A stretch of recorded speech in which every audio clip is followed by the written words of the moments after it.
with anxiety, generalized anxiety disorder is the most common comorbidity or co-occurring condition in autistics. I was actually diagnosed with it before I was diagnosed as autistic. More than 20% of autistic adults are diagnosed with it, compared to 8.7% of neurotypicals. OCD, or obsessive compulsive disorder, which used to be labeled as an anxiety disorder until the DSM 5 came out, is also fairly common in autistics. While it's no longer labeled as an anxiety disorder anymore, um, OCD in and of itself, can certainly exacerbate anxiety. Over 17% of autistics are diagnosed with OCD. And it's believed that a large percentage of people diagnosed with OCD are undiagnosed autistics. Again, OCD is something that I was diagnosed with before I was diagnosed as autistic. You know, it's a wonder they didn't find it earlier, but of course, I was diagnosed,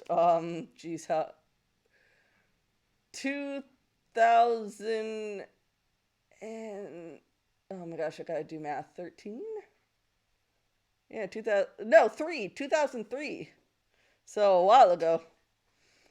Then of course there's, social anxiety. A big cause of social anxiety is poor social skills, which is pretty common for us autistics. I can definitely say that for myself. Now, social anxiety doesn't simply mean anxious to socialize. It specifically means a fear of being judged or humiliated. You can be anxious while socializing while not having social anxiety. Um, I was 17 when I was diagnosed. um, yeah. However, our issues when it comes to social skills can lead to an increase of being judged or humiliated, which can develop into social anxiety. Just want to make that clear. There are other anxiety disorders that I can go over, but let me just say that anxiety is very common in autistics. Studies show that 84% of autistics have some symptoms of anxiety, and 40% have been diagnosed with at least one anxiety disorder. Symptoms of anxiety in autistics can look similar to symptoms that neurotypicals show, such as like restlessness, fatigue, tense muscles, etc. However, there are some symptoms that autistics show that aren't often seen as signs of anxiety, at least not in neurotypicals. Fear of change is already something that many autistics have to deal with, but with anxiety, that fear goes up. Autistics with anxiety might fight against any form of change, becoming agitated or even aggressive. Those of us with OCD will find that our OCD gets worse. There may also be an increase in coping mechanisms, such as stimming and losing ourselves in our special interests. These aren't really signs of anxiety that you'd find in a textbook, so it can be harder to see them as being caused by anxiety. One that I was unaware of before, but has been a problem for me recently, is new phobias. In July, a minor earthquake hit my city, and since then, I've had an intense and irrational fear of dying from my apartment building collapsing. Keep in mind that I live on the top floor of an 18-story building. Of course, that means whenever I get a wave of dizziness, this fear pops up into my mind. Is the building falling over? Is it? I look around, nothing else is being affected. Okay, I'm just dizzy. An increase, an increase in the severity of social exhaustion and social hangovers. Social hangovers is another one that I've been dealing with. Well, I've never been uh I've never been able to spend a whole lot of time with people. I do often enjoy it, so long as they're the right type of people. Um, you hate heights? Yeah, you get used to it here. There are some apartment buildings here that go well into the 30s with their floors. It's, they certainly know how to pack people in here. um, However, my increase in anxiety has made socializing a lot more taxing, and I often need more time to recover afterwards. COVID cases have been incredibly low where I live, so we've been able to gather and hang out with friends, although that may change when Chinese New Year hits in February. The Chinese government is trying to urge people not to travel during the holidays, but it's going to happen. Anyways, um, separation anxiety is also a behavior that can manifest in autistics because of anxiety. On bad days, when my partner has left for work, I've been terrified I'd never see them again.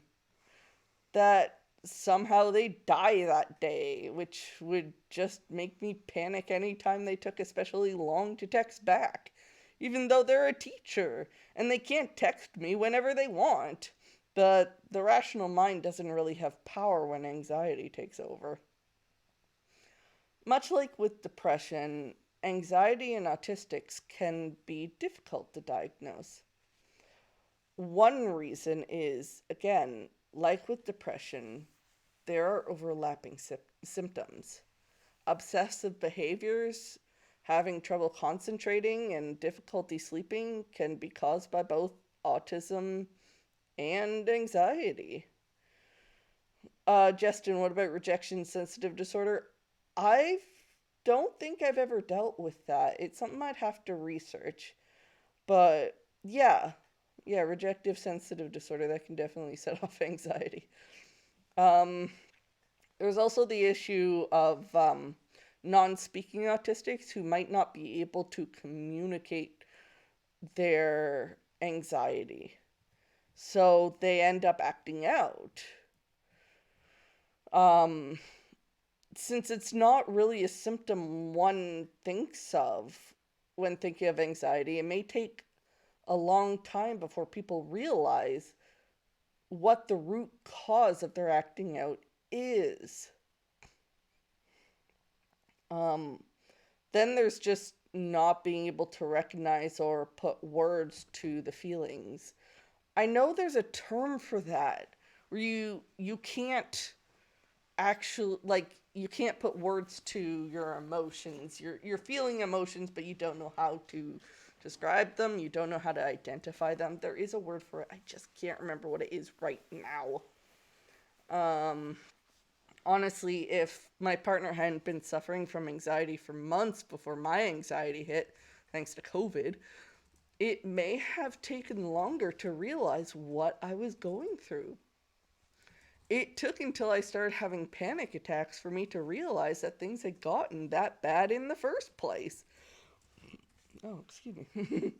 When you can't understand or describe what's going on for one reason or another, it makes it considerably harder for others to know what you're feeling.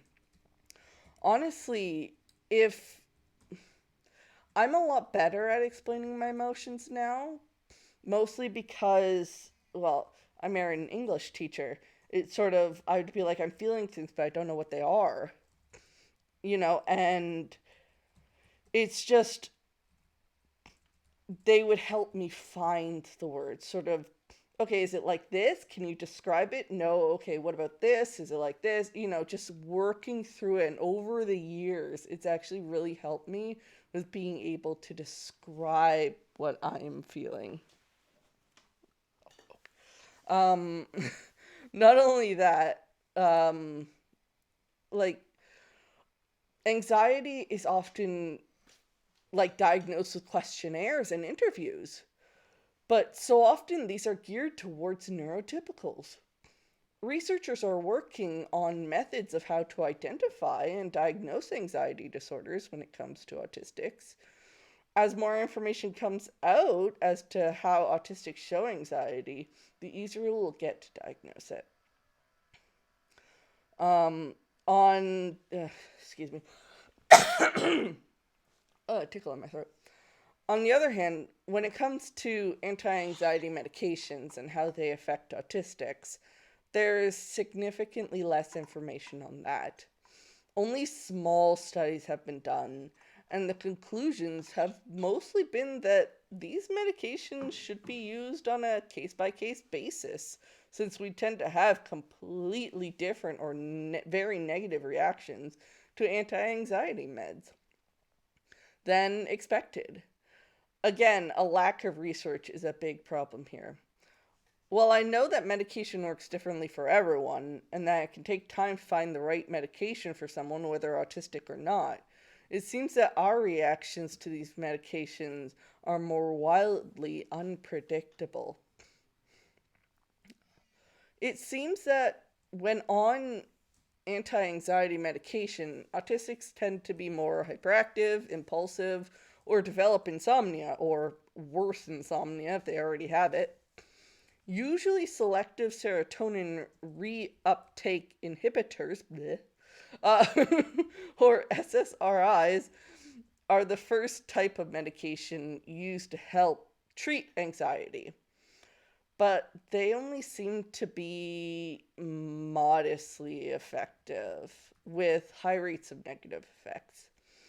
Cognitive behavioral therapy seems to help treat anxiety disorders in some autistics, but not all of them, especially not autistics who are limited or non speaking. While more research is being done to help diagnose anxiety in autistics, there doesn't seem to be as much research being put into how to treat it.